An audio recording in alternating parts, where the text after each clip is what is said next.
Exit polls పై CM Ramesh reaction. Anakapalli MP కార్యాలయంలో CM Ramesh ఆదివారం మీడియా సమావేశం ఏర్పాటు చేశారు. శనివారం సాయంత్రం విడుదలైన ఎగ్జిట్ పోల్స్ పై ఆయన మాట్లాడుతూ కేంద్రంలోని బీజేపీకి ఊహించిన విధంగానే 400 పైచిలకు ఎంపీ సీట్లు వస్తాయని అన్ని సర్వేలు చెప్తున్నాయి. ఏపీలో కూడా ప్రజలు 5 ఏళ్ల వైసీపీ పాలనకి విసిగిపోయి ఉన్నారని అన్నారు. వైసీపీ ఆక్రమణలు దౌర్జన్యాలకి కసిగా ఓట్లు వేశారని ఏపీలో కూటమిదే విజయమని అన్నారు. అందరూ కూడా మా ఏజెంట్లందరూ కూడా జాగ్రత్తగా ఉండాలి.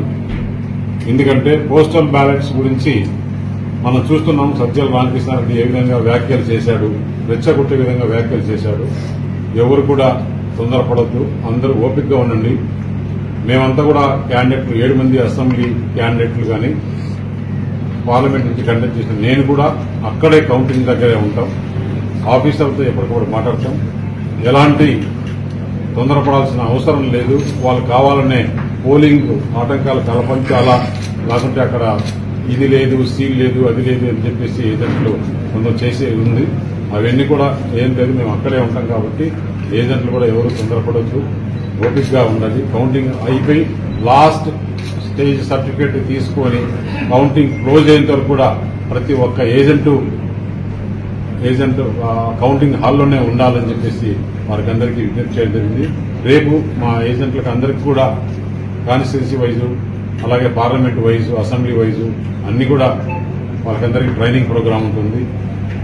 మన పోలింగ్ రోజు చూశాం, ఏ విధంగా జరిగి చూశాం, ఎక్కడెక్కడ నుంచి వచ్చారని చూశాం. మీకు ఒక విషయాలు చెప్పాలి. ఎందుకంటే నేను మాట్లాడేది టీవీలు ధైర్యంగా ప్లే చేస్తే పర్వాలా, ఛానల్స్ ప్లే చేస్తే పర్వాలా. ఛానల్స్ ప్లే చేయలేకున్నాయి. నిన్న కూర్చుని డిబేట్ చేస్తున్నారు.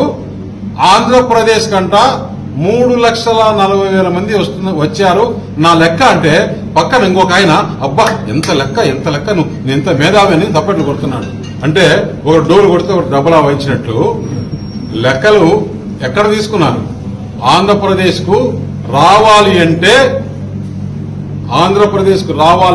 15 దారులు ఉన్నాయి. ఇతర రాష్ట్రాల నుంచి హైదరాబాద్ నుంచి రావాలంటే దాదాపు 5-6 దారులు ఉన్నాయి. నల్గొండ పైన రావచ్చు, ఖమ్మం పైన రావచ్చు, కర్నూలు పైన రావచ్చు, భద్రాచలం పైన రావచ్చు.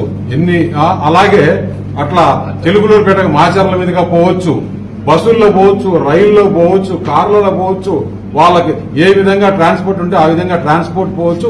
ఒక చెక్ పోస్ట్ కాదు, దాదాపు నేను లెక్కలేస్తే దాదాపు 17-18 చెక్ పోస్ట్ రాష్ట్రం నుంచి, తమిళనాడు నుంచి వచ్చేవాళ్ళు ఎక్కడి నుంచి వస్తారు, కర్ణాటక నుంచి వచ్చేవాళ్ళు ఎక్కడి నుంచి వస్తారు, రాయచూరు నుంచి వచ్చేవాళ్ళు ఎక్కడి నుంచి వస్తారు.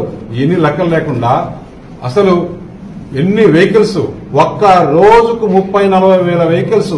దాని తర్వాత నేను రాత్రి 2-3 వరకు కూర్చొని నేను పడుకోలా. వాళ్ళు చెప్పిన ఛానల్స్ లో నేను ఎన్హెచ్ఏ మాట్లాడి అన్ని రోజులు ఎన్ని వెహికల్స్ వచ్చినాయని ఎన్హెచ్ఏ డిపార్ట్మెంట్ చెక్ పోస్ట్ దగ్గర నుంచి ఇచ్చా. ఆ ఛానల్స్ నన్ను ఈ రోజు పిలిస్తే నేను వచ్చి చెప్తా ఒక్కొక్క రోజు ఎన్ని వెహికల్స్ వచ్చాయి, ఏ టైమింగ్ లో ఎన్ని వెహికల్స్ వచ్చాయి అనేది. బస్సులో స్పెషల్ బస్సులు ఎన్ని వచ్చాయి, స్పెషల్ ట్రైన్స్ ఎన్ని వచ్చాయి, ట్రైన్స్ లో ఎంతమంది టికెట్లు బుక్ చేసుకున్నారు, మొత్తం డేటా ఇస్తాను. ధైర్యం ఉందా మీకు పెట్టుకునేదానికి? డోరు డబలా కొట్టుకునేదానికి కాదు, కూర్చొని